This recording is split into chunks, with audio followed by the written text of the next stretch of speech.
If P and Q represent digits, what is the maximum positive value of in the statement? First value చూడండి, ఏమి ఇచ్చాడు? 5, P 9 ఇచ్చాడు. తర్వాత 327 ఇస్తున్నాడు. Next one 2, Q 8 ఇచ్చి మొత్తం వాల్యూ ఎంత రావాలంటే 1114 రావాలంటున్నాడు. ఓకే, అయితే మనకి ఏమి ఇస్తున్నాడు అంటే P is the what is the maximum possible value అంటున్నాడు. P అనేది చూడండి, Q అనేది మ్యాక్సిమం పాసిబుల్ వాల్యూ రావాలంటే 9 + 7 16 + 8 ఎంత అంటే 24. 2 ఉంటుంది, 4 వస్తుంది. క్లియర్ ఓకేనా? ఇక్కడ మనకు 1 రావాలి. 2 + 2 ఎంత అంటే మనకి ఏమవుతుంది అంటే 4 అయింది. రిమైనింగ్ ఈ వాల్యూ ఎంత ఉంటే 7 ఉంటేనే మనకి ఏమవుతుందంటే 11 అవుతుంది. క్లియర్ ఓకేనా?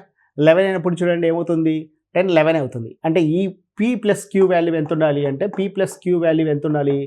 7 ఉండాలి. క్లియర్ ఓకేనా? P + Q వాల్యూ 7 ఉంటే మనకి ఏముంటుంది అంటే డిజిట్స్ అంటున్నాడు. ఏవి? P + Q అనేటివి డిజిట్ అయినప్పుడు ఇప్పుడు చూడండి, ఇది 0 రాసుకొని ఇది ఏం రాసుకోవచ్చు, 7 తీసుకున్నాం అన్నప్పుడు 7 అవుతుంది కదా. అంటే మ్యాక్సిమం వాల్యూ అంటున్నాడు. అంటే మ్యాక్సిమం వాల్యూ ఎంత తీసుకోవచ్చు అంటే 7 తీసుకోగలం. ఓకే, Q వాల్యూ ఎంత అంటే 7 తీసుకోండి.